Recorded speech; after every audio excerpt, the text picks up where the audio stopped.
Okay guys, మీరు last వీడియోలో document loaders గురించి తెలుసుకున్నారు కదా.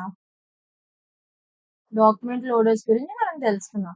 సో నెక్స్ట్ వీడియోలో మనం మాట్లాడుకోవాల్సిన విషయం ఏంటి అంటే, ఇప్పుడు ఫస్ట్ సపోజ్ మీరు పీడిఎఫ్ ఇందాక మనం ఇచ్చింది ఒక 3 పేజెస్ పీడిఎఫ్ అంతే.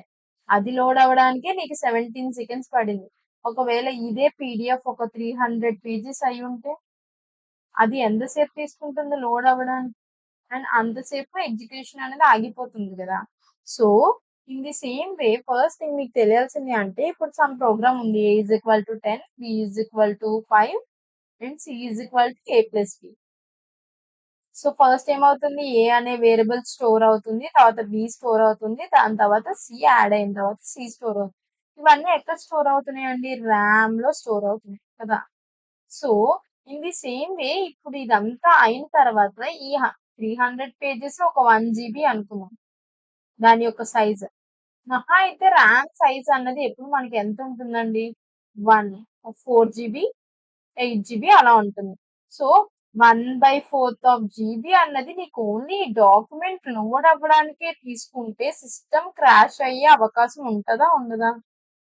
చాలా కష్టం అండ్ ఫాస్ట్ గా యాక్యురేట్ గా నీకు కావాల్సిన అవుట్పుట్ అన్నది రాదు. సో అందుకోసమని మనం ఈ లేజీ లోడ్ ని వాడతాం. ఎందుకు ర్యామ్ కాదు, ఫస్ట్ థింగ్ ర్యామ్ ని ఎందుకు తీసుకుంటాము? వై నాట్ రోమ్ కానీ హార్డ్ డిస్క్ లో కానీ ఎందుకు సేవ్ అవ్వదు, ఎందుకు ర్యామ్ నే తీసుకుంటాం అన్నది చూద్దాం. ఫస్ట్ థింగ్, మీకు కంప్యూటర్ సైన్స్ వాళ్ళు అయితే మీకు ఈ ట్రయాంగిల్ గురించి తెలిసే ఉంటది. ఇఫ్ నాట్,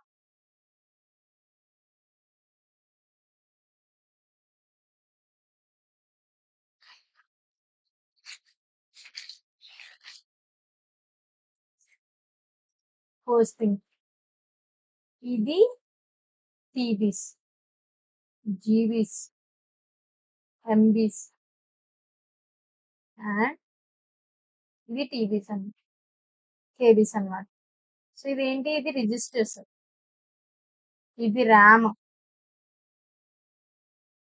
ఇది హార్డ్ డిస్క్.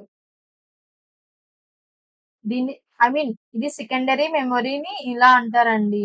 అండ్ నెక్స్ట్ వచ్చేసి మెయిన్ మెమొరీని ఇలా అంటారు, జీబీస్ ని. అండ్ నెక్స్ట్ వచ్చేసి రిజిస్టర్స్ ని కేబీస్ అంటారు అండ్ క్యాచింగ్. సో ఇది మనం చూసుకున్నట్టయితే కేబీస్ ఇచ్చినంత ఫాస్ట్ గా ప్రాసెసర్ కి టీబీస్ ఇవ్వలేదు. సో మనం ఏం చేస్తాము? ర్యామ్ ని యూజ్ చేస్తాం. ఏదైనా ఒకటి స్టోర్ చేయడానికి టెంపరీగా మనం ర్యామ్ ని యూజ్ చేస్తాం అందుకే.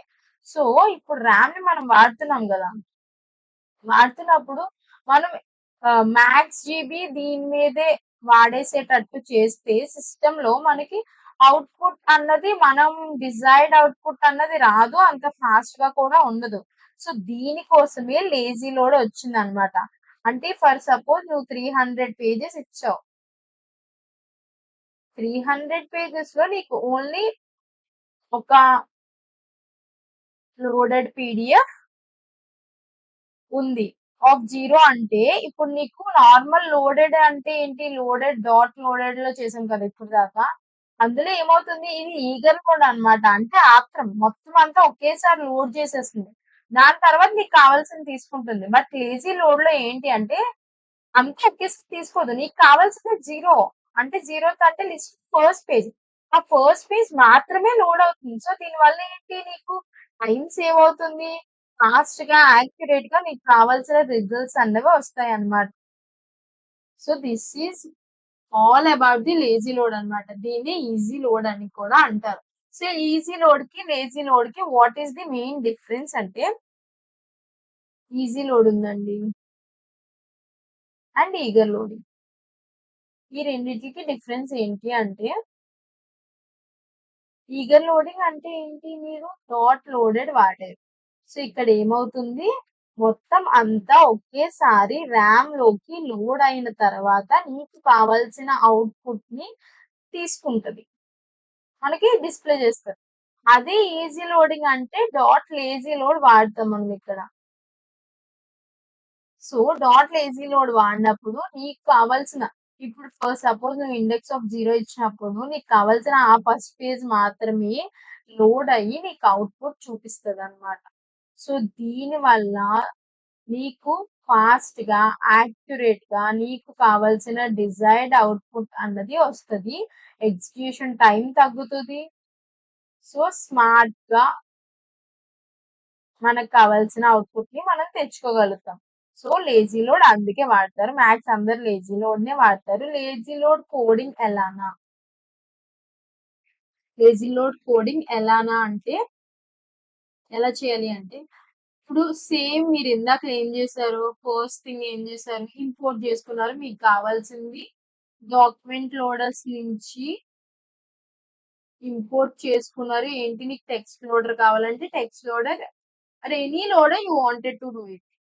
ఆర్ పీడీఎఫ్ లోడర్ అయితే పీడీఎఫ్ లోడర్ ఏదో ఒకటి ఇంపోర్ట్ చేసుకున్నారు. ఇంపోర్ట్ చేసిన తర్వాత ఏంటి?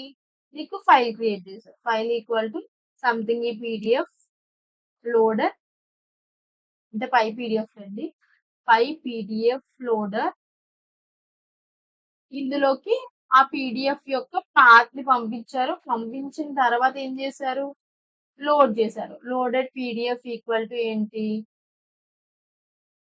ఈ ఫైల్ డాట్ లోడ్ అన్నమాట.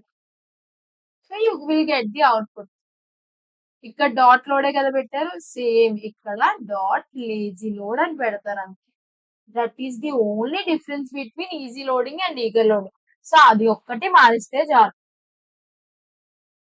సో ఇప్పుడు చూద్దామా? లైక్ మీరు ఇది తీసుకున్నారు కదా, సేమ్ థింగ్ తీసుకుందాం. వర్క్లెస్ ఇక్కడ లోడ్ బదులు లేజీ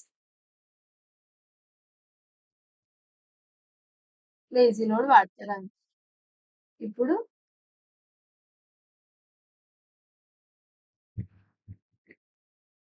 లోడెడ్ పీడిఎఫ్ ఆఫ్ 0 అంటే ఓన్లీ అది మాత్రమే లోడ్ అయ్యి మీకు అవుట్పుట్ అనేది ఇస్తుంది అనమాట. Page content number 1 sample PDF ఆ 1 లో ఉన్న కంటెంట్ అంతా మీకు ఇక్కడ చూపిస్తుంది. So this is all about the lazy load అండి. మీరు పై పీడిఎఫ్ కైనా సిఎస్వి కైనా దేనికైనా అక్కడ డాట్ లోడ్ యూజ్ చేసే బదులు డాట్ లేజీ లోడ్ వాడతారంటే అంత సింపుల్ అండ్ ఈజీ ప్రాసెస్ అన్నమాట. నెక్స్ట్ వీడియోలో మనం క్యారెక్టర్ టెక్స్ట్ స్ప్లిటర్ గురించి అండ్ రికర్సివ్ టెక్స్ట్ స్ప్లిటర్ గురించి వీటిలన్నిటి గురించి మాట్లాడుకుందాం. వాటికి డిఫరెన్స్ ఏంటి and why we have to chunking ఎందుకు చేయాలి అండ్ విజువలైజ్ గా చూద్దాము.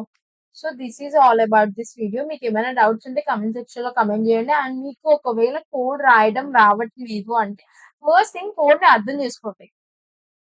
ఇఫ్ మీ కోడ్ అర్థమవుతుంది, మీ కోడ్ ఇచ్చిన తర్వాత అందులో మోడిఫికేషన్స్ మీరు చేయగలుగుతున్నారు.